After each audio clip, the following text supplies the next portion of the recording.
Good morning, everybody, and thank you for coming to today's Restaurant News Networking Group, Chapter 1.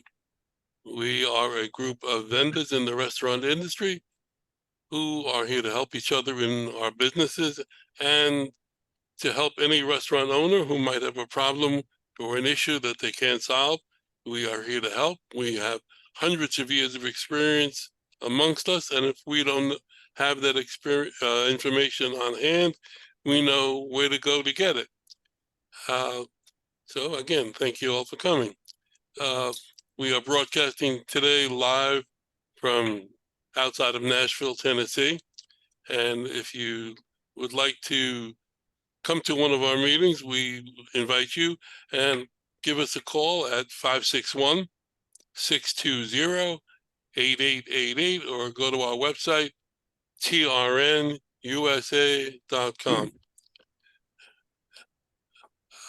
Had a very interesting, not an experience, but at the hotel that we stayed at yesterday, came down for breakfast and they had a buffet. And on the line, they had a machine that was making pancakes, but it was automated. There was no need to pour in the batter. All you did was walk up to the machine, take your hand and swipe it in front of a sensor, and the machine started. The machine sits, I would say, 27, 28 inches from left to right, and about 12 or 14 inches deep. And everybody in the lobby was standing around watching it. So I said, this is a great idea. And I looked at it, I didn't know how it worked. So I took a chair and I pulled the chair up to the machine so I can get a view, eye level, and I videoed the machine. I thought I'd be able to get it on here today, but I can't transfer it for whatever reason. But it takes 60 seconds. You swipe it, you swipe your hand, and you put a plate under the machine, and all of a sudden, a silver dollar pancake comes out. I mean, 1.5 inch diameter, and then I think two come out. That's the serving size. And people were standing around watching this, and of course, when I took my camera out and sat down, they wanted to know who the heck I was. So Terry's going around telling everybody, "Oh, we're in the industry, and this is what we do. We check out new things." So everybody was asking for autographs and everything. That was funny. That machine's sold by a company called Gold Medal. They sell a lot of popcorn machines and things like that around the United States. This one, I looked for labels on it, and it didn't say Gold Medal. I would have recognized that. This was Pop Cake, Popcake. And one of the members of the early group sent me the website. He sent me the information. If you Google Pop Cake, Popcake, that's the website. It'll come up. Very interesting. And, we talk about automation here all the time. It's something that it's coming, and there's no holding it back. Great. How long has that been around from Gold Medal, John? I've seen it 2 or 3 years. Really? Maybe just before COVID. Not many places have it, but right. I mean, it's pretty unique. The one person did it before I even knew what was going on. I was watching, and it was a long time to wait for 2 little pancakes. That's the drawback that I see to it. If they can get a machine that makes a larger pancake at the same time, that would be a lot better. Well, I've seen an operation where with these waffle machines, they've had somebody making them consistently throughout the morning, and they go pretty quick that way. But don't you have to add the batter to the waffle? Mixer, but they have 2 of the machines going. They just keep them going rather than any downtime. It's interesting, and we always talk about labor and everything. my son-in-law up here works for a company in downtown Nashville that installs the sprinkler systems in office buildings. And I asked him how business was. He's a manager of a department there. He said they're selling new projects like crazy. Well, I He think said, they're putting up a huge building in downtown Nashville. I think it's Google. yeah. Well, they can't find people to do the installations. Yeah. It's the same situation as we have in the food service industry. I don't get it. I mean, to me, the whole world is upside down. People are changing their fields and there weren't the people to do all the technical work. They want to do graphic design. Yeah. Yeah. There's only I so much think- of that I each think- one needs. I think that the younger generation is concentrating more on technology versus like when we were growing up, it was, your Right. first job was in the restaurant industry and stuff. I know my son and his son was 5 years old and he started learning how to work a computer. So, I think the generation is just totally different. My 8-year-old granddaughter was putting the apps on my phone. Yeah. I didn't know what the heck she was doing. I worked with 3-year-olds in a school who were working computers. Yeah. And Yeah. these were the kids with autism. So if they could do it at 3, I mean, many years later, here we are, I think a lot of them are selling their own image. That's their goal, is to build their image and sell themselves and make their millions. Sure. Yeah. Like I'm Paris Hilton or whoever. Yeah. Yeah. There are people, if anybody plays golf, but there's a girl in her 30s. Age. Yeah. She's making a fortune just by picking up a club and Take a picture. showing, with a picture. Doesn't have to play. It's amazing. Yep. Speaking of making a fortune, Helen, did you get your ice cream? Yes, we Really? did. We brought our cart home. We got it into the storage unit. And we finally got it in today, but it was a wonderful event and we're very excited. I sent pictures. I think you and Terry saw them. And soon the money will flow, God willing. Congratulations. I know it took a while. It took a while. Well, you stuck to it. That's what it takes. Yeah, well, that's me. I'm stubborn.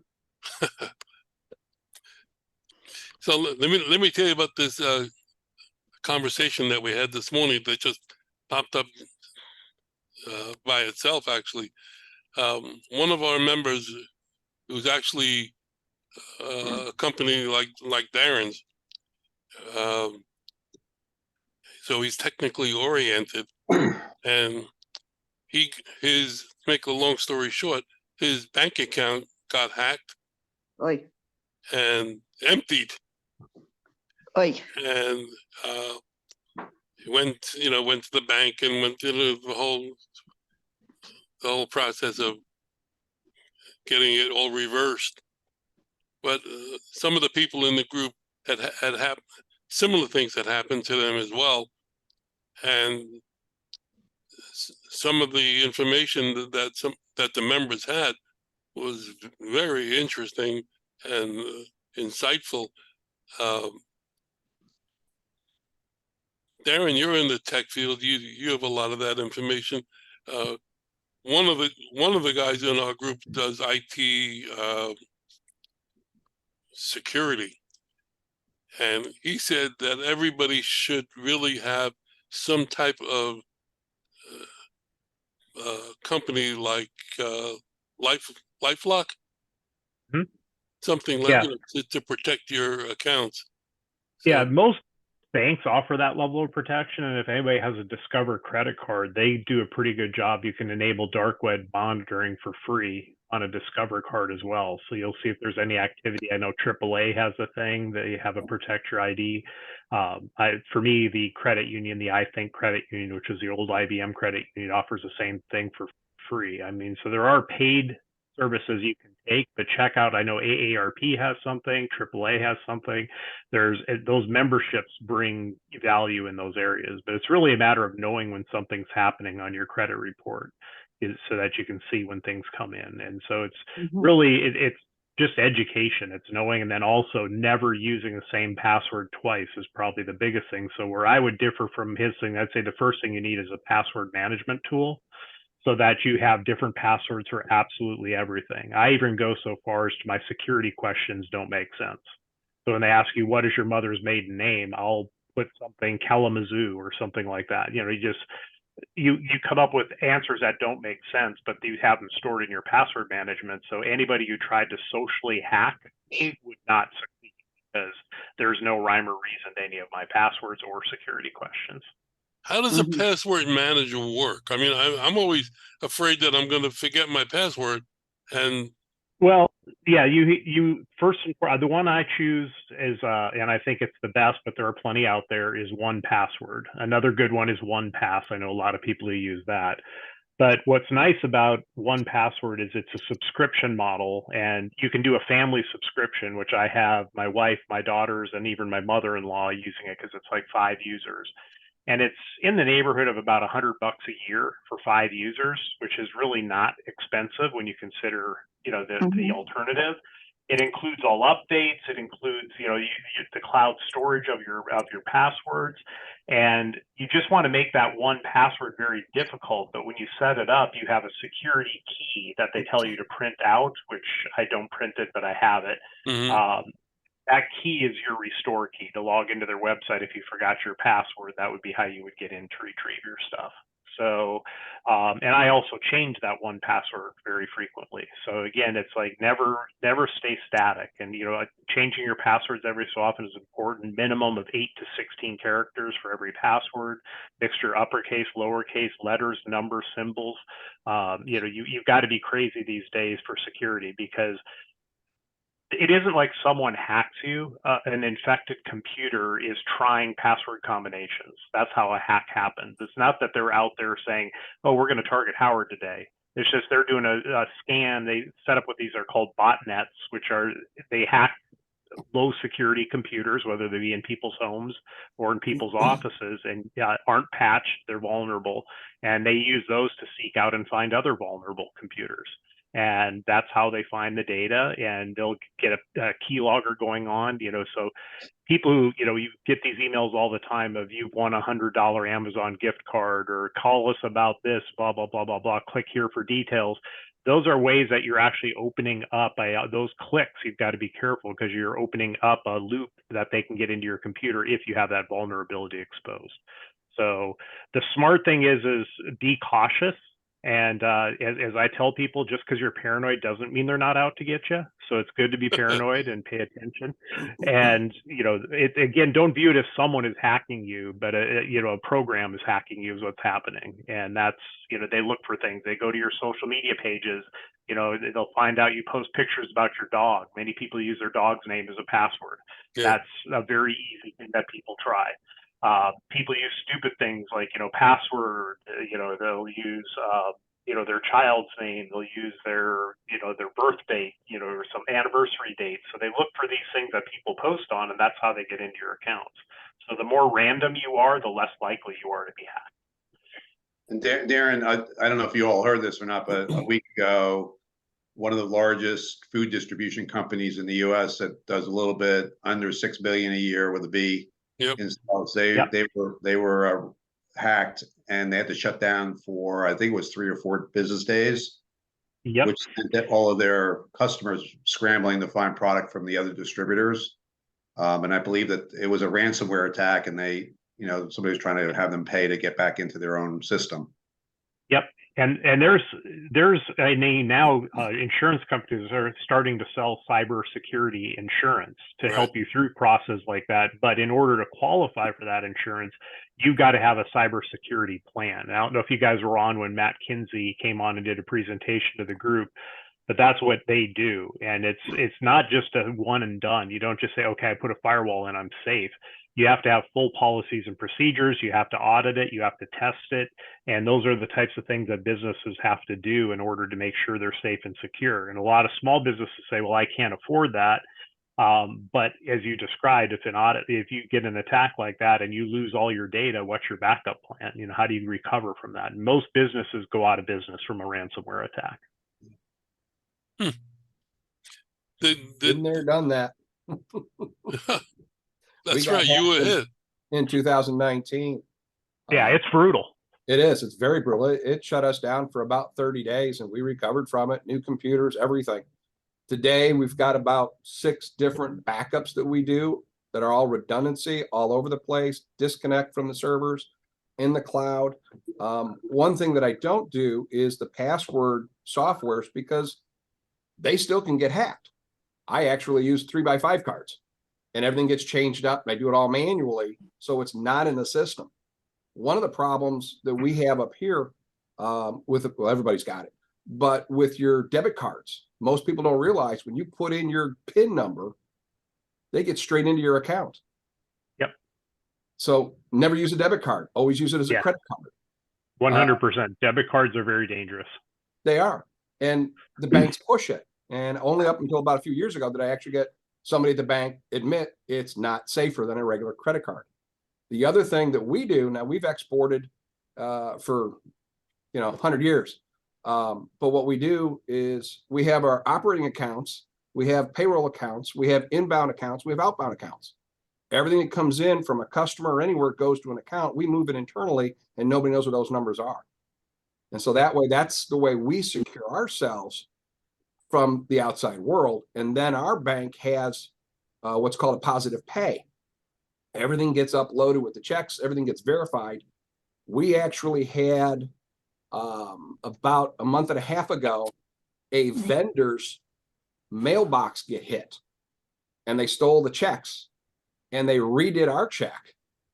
And because we have all this set up, our banks called us and said, hey, we've got a check. It's got this name. It's this amount.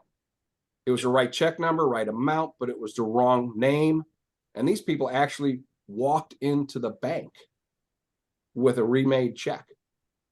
And because we had all this set up, we didn't get hit. So it's very scary out there. And you have to take all these extra measures to do. Personally, I'm kind of old school. I'd rather not have the password software or anything else. That I want to keep absolute minimum out in the internet and information out there. That's what we do. The thing about a password management tool, though, John, is that it also verifies your devices. So you have recovery things, which would be your cell phone number, an email address that you can respond to. And if all else fails, when you're doing it on a new machine, they make you put in that security key. Yeah. So if you don't have that security key, you cannot access the file. So and that's like a Microsoft license level key, so you've got to put in, I think it's 16 to 20 digits long. And there's a certain, string to it that, nobody's going to figure it out or guess that on their own. So they're pretty safe to use. I mean, when they first came out, you might have had some merit, but nowadays they're pretty safe. And, anything can be compromised, but they're taking every security measure that they can. Mm-hmm. Good to hear. This fella from this morning, his account was with a credit union, and that's the account that they hit, and they transferred the funds to a Chase account and then transferred it to several different other accounts, so that it was difficult for people to, the banks to follow it. It went from Chase to something else. It was really intricate how they did it, and it must be millions and millions of dollars that are being stolen. And a lot of these insurance companies are starting to pay out more than they receive in fees. So it's really becoming a major problem. One of the things that you can look at, the first line of defense is don't click on these emails that you get, because once you click on it, you open yourself up. So whenever I see something that I'm really hesitant to click on, I'll look at the email address that it came from. And many times you'll see, Joe Smith at XYZ company.ru. Russia. It could be Russia. It could be. I've gotten a lot that turn out to be from Turkey. TR. A lot of spam calls from there, and also a lot of false emails. They play on panic and you clicking something either for good or for bad. Like, your grandson is in jail. We need to get in touch with you right now. They'll play on the fact of you won this big prize, and stuff, Right. and it's, it'll come from, it looks like it's coming from Best Buy and you've won a TV or, those types of things. Click here.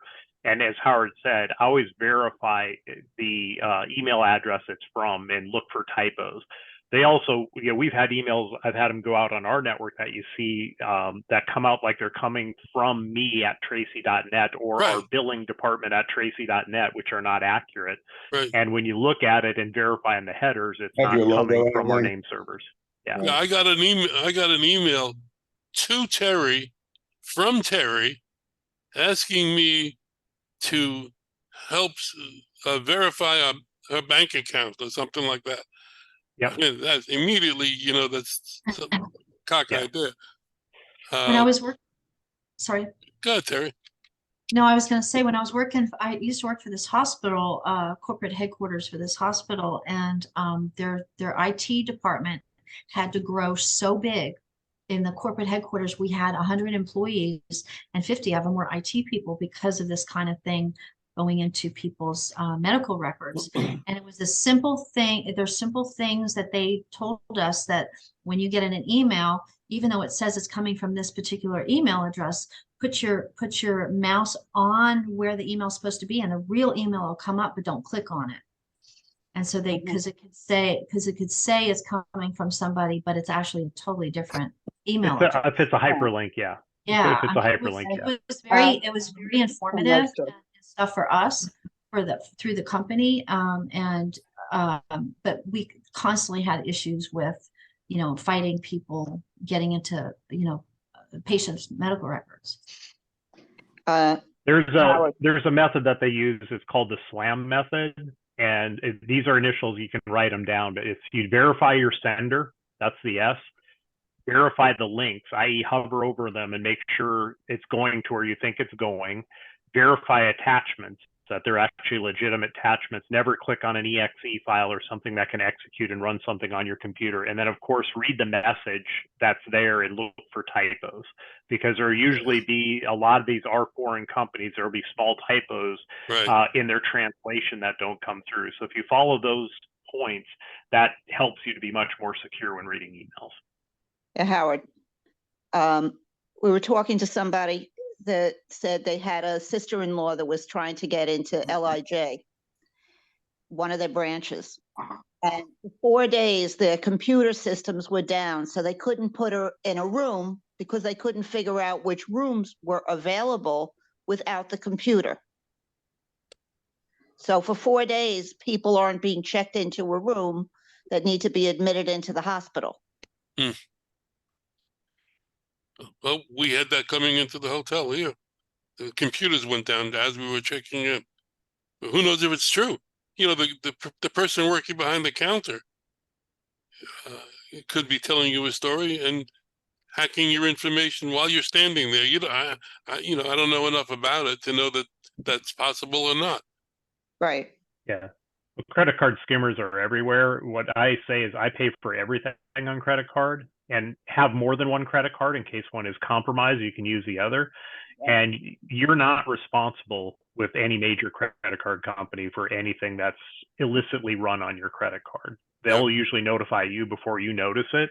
And the more you use a credit card, the more likely you are to have it be skimmed. And so it does happen. And just know that had that been a debit card, your money's gone until they work through the process. If it's a credit card, that you don't have to pay it until it's settled and figured out, and that just goes away. So that's why credit cards are important. I know there are people who say, I don't like to carry credit cards, but nobody takes cash anymore, and debit cards are terrifyingly dangerous to use. So Somebody in the group here, it might have been you, mentioned that you should never use a credit card at a gas pump. Use a gift card, buy a prepaid gift card and use that at the gas pump. So it just so happens I got $100 gift card over Christmas. So we figure, I'll use it for remembering that somebody said that here. We'll use that at the pump and pay for our gas on the trip. The pumps don't accept it. We went inside. I wouldn't have said that. It's only if it's with the store, like a Wawa or something like that you can get cheaper prices by using their cards. But for me, I'm a BJ's member and typically fill up there, and I say 15 cents a gallon by using their credit card. But I only use that credit card at BJ's. So it's like, if something happens, hey, if it's used outside BJ's, it certainly wasn't me. And those types of things. So it's just being smart and being careful and knowing it can get compromised. Even if you do everything right, it still can be compromised, in which case you dispute it with your bank and they issue you another card and they write off those charges. Mm-hmm. For the gas card, Howard, for the gas card, Publix sells them once a month. You can get a $50 gas card for $40. Really? And if you know where you're traveling to, you can get all the different gas stations along the way if you plan your trip. And so you spend $50 in groceries, you get to pay $40 for a $50 gas card. They've got them for all the different, Shell, Mobile, all of them. And then that way you don't have to use your own credit card or a gift card of some sort, but it's for those specific gas stations. Something interesting came up also this morning. They said that if you get a text message from a bank asking you to reply, that immediately is bogus, because no bank will ask you to reply to a text. Right. 100%. So it's just that so many. So I mentioned to this IT security member, how do you stop this? He says, you can't stop it. It's not going to stop. It's just having the insurance.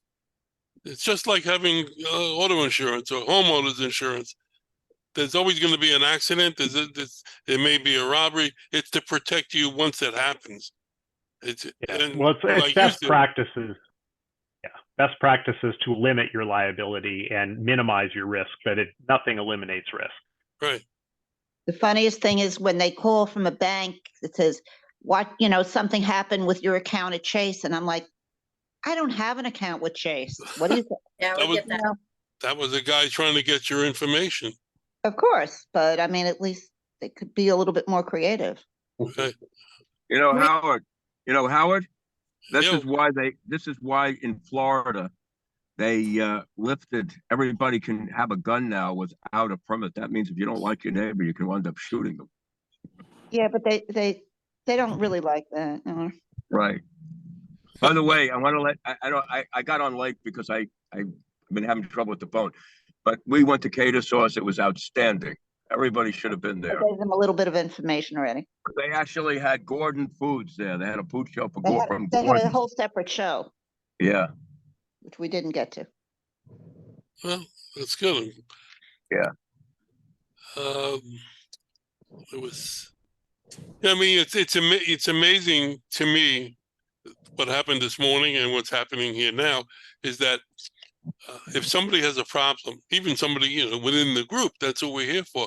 If somebody's got a problem, they bring it up to the group can find a way to give you the information to solve the problem or where to go to get the information. And that's the beauty of these networking groups, because you get so much information, not just this group, but any networking group. It's just you get to meet people from different areas, and you get different opinions. Like John went through this already, so he's right there with it. And Darren's technically oriented. He's got a lot of information that just by looking at somebody in a box, you would know that information. So it's terrific to to be part of it. And I thank you all for it. It's Yeah. I find it Howard, I have terrific. a question. Our latest challenge is we want to be able to rent a vehicle that has a low ramp, can seat 3 people, and that we can use inexpensively to transport ourselves and our truck and other equipment to events.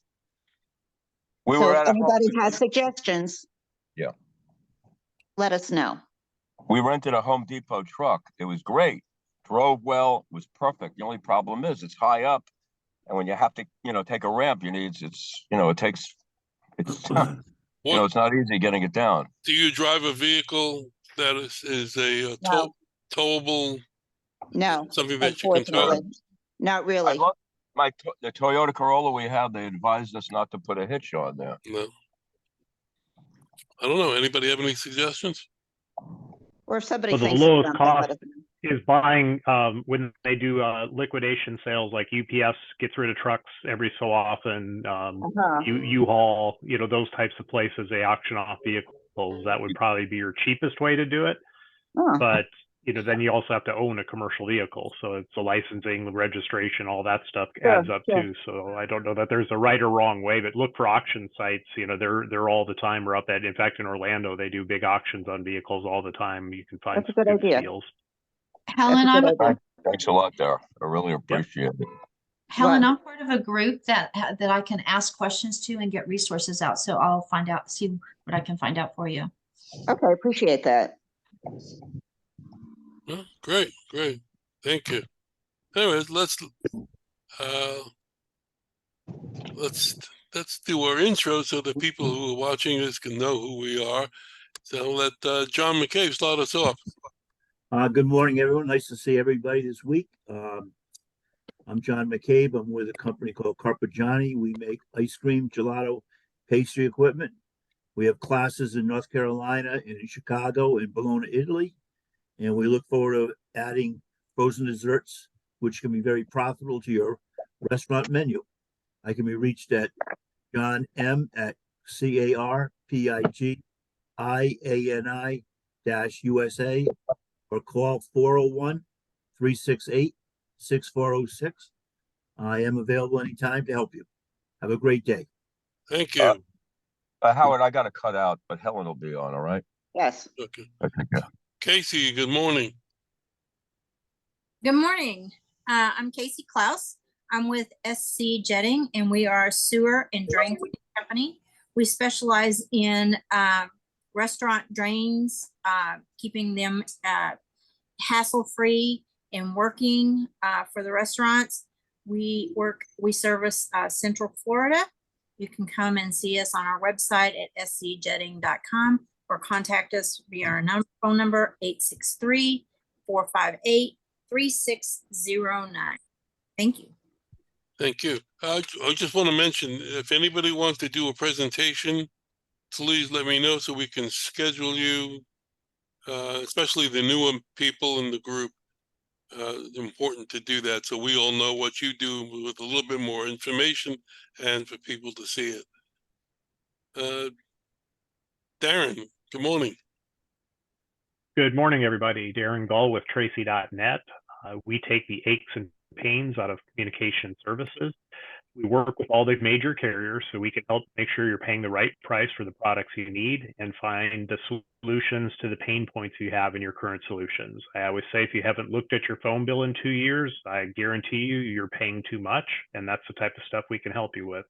So it's Tracy.net, that's TRACI.net.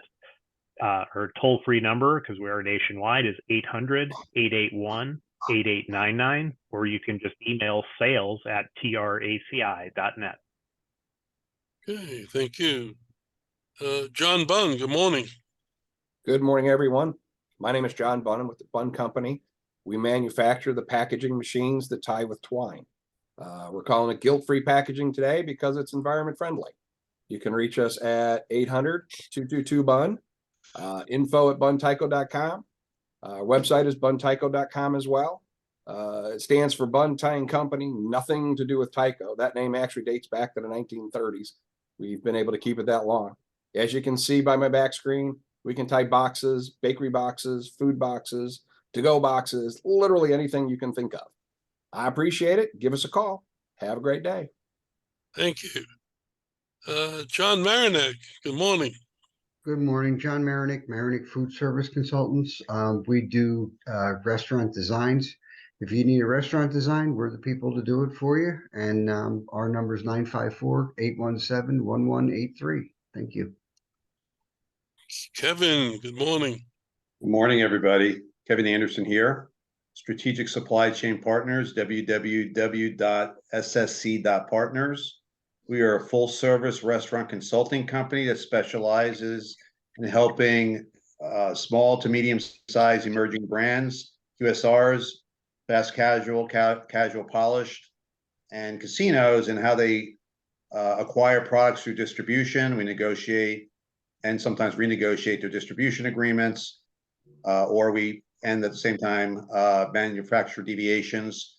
We've been able to provide around a 10% save for all of our clients as an average. So we charge nothing. It's a full service experience for zero cost to our clients. We just receive a portion of the money that we find in the way of savings. Give us a call at 407-497-9495 to find out more. Great, thank you.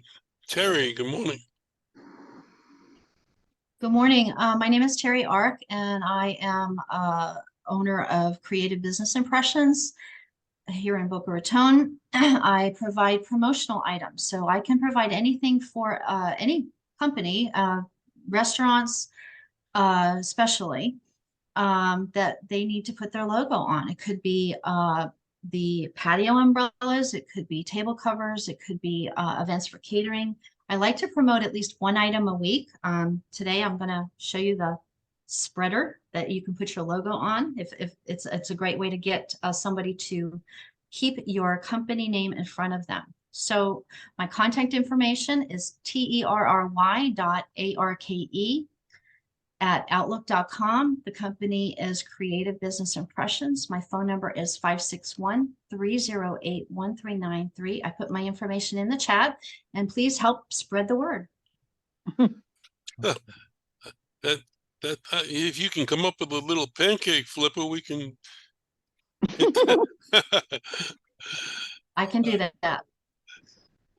David, good morning. Good morning, Dave McAllister with BSG. We're a Biozone Scientific Group. We can be reached at my number 904-831-4945 or on the web at bsg-uv.com. We make devices, equipment that you can access through our food service dealer or consultant or your HVAC consultant or dealer. Our products fit on your existing equipment and help you to save maintenance costs, increase the useful life of your products, and reduce the power consumption of your equipment. HVAC equipment, ice machines, and air cleaning, air purification, odor elimination products are our specialty. We have customers all over the country, chain accounts. One of our biggest account is Chick-fil-A, and we're loyal followers of that company as well as many others. Again, Dave McAllister with BSG. Thank you very much. Have a great day. David, you should definitely think about scheduling a presentation to the group. I'm sure there's a lot of information that you can give us. And I miss anybody? Me. You?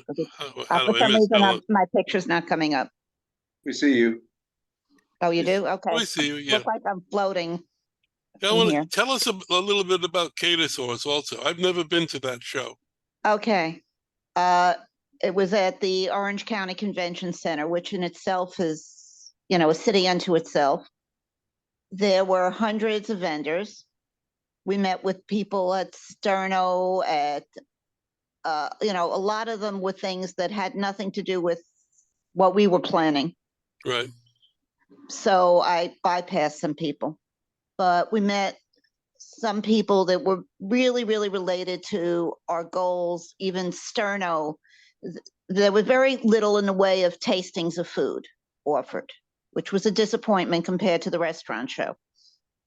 And there was very little in the way of giveaways also, which was also different from the restaurant show. And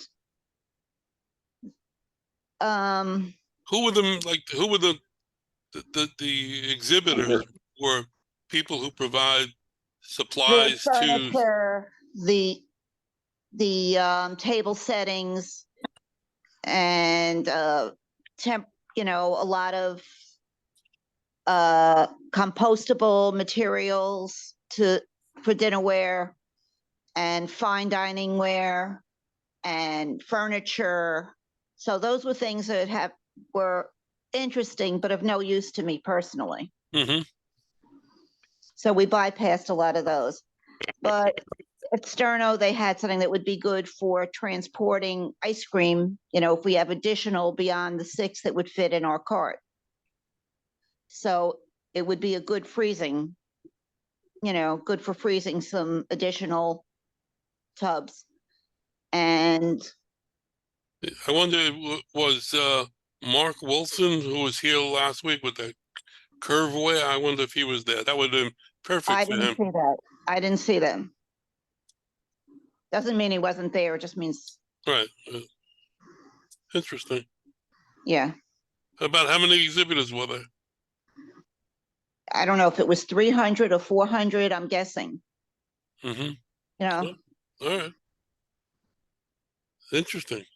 Yeah. I mean, it was good. I'm glad we went. We met some good people, but it was a very different experience from the restaurant show. Okay. Because we're caterers, but we're not running a catering hall. Right. That's really who they were targeting. And if we been vendors there and spent another, I think it was like $3,600 or thereabouts to become a vendor there, then theoretically we would have met other wedding planners to hook up with, which was really our goal. How was the attendance? It was crowded. It was very crowded with people. And it was 2 days. We did not go the second day. We just connected with the fellow that had the cart and connected with him outside the building, and he brought the cart up to our rental truck. Okay. All right. I'm glad you liked it. Yeah, we did. All right. But it wasn't what I expected. Sometimes that's good. Yeah. All right. Well, I'm Howard Appel. I'm the founder and publisher of Today's Restaurant News, and also the host of 2 of these meetings every Friday. And I'm thinking of a crazy idea. Well, if somebody is traveling, like John McCabe, you travel a lot. If you ever want to host one of these, you could take over the meeting and do what I do. I'll become a participant, but it's got to be from a really cool city. Not what. So anybody have anything else that they might want to bring up? Well, if anybody's interested in attending one of these meetings or hosting one of these meetings, give us a call at 561-620-8888 or go on our website at trnusa.com. And we'd love to see you here. If you have any questions or problems that you'd like to have solved. I mentioned years ago when we were meeting in person, one of our members was a consultant, and she had a procedure or a feature that she called the hot seat. And basically what happened this morning when our member had a problem, brought it up, and the whole group sort of came on to help and to provide information and try to solve it. So it's something that's always available to us here. If you've got a problem, bring up an issue, like Helen and Rob have done. A lot of members in this group have helped them. And that's Absolutely. great for them, great for us. So I appreciate you all. I appreciate you coming. I've got to check out of this room any second. So I'll see you all next week. Have a great weekend. Thanks for coming. And let the sauce be with you.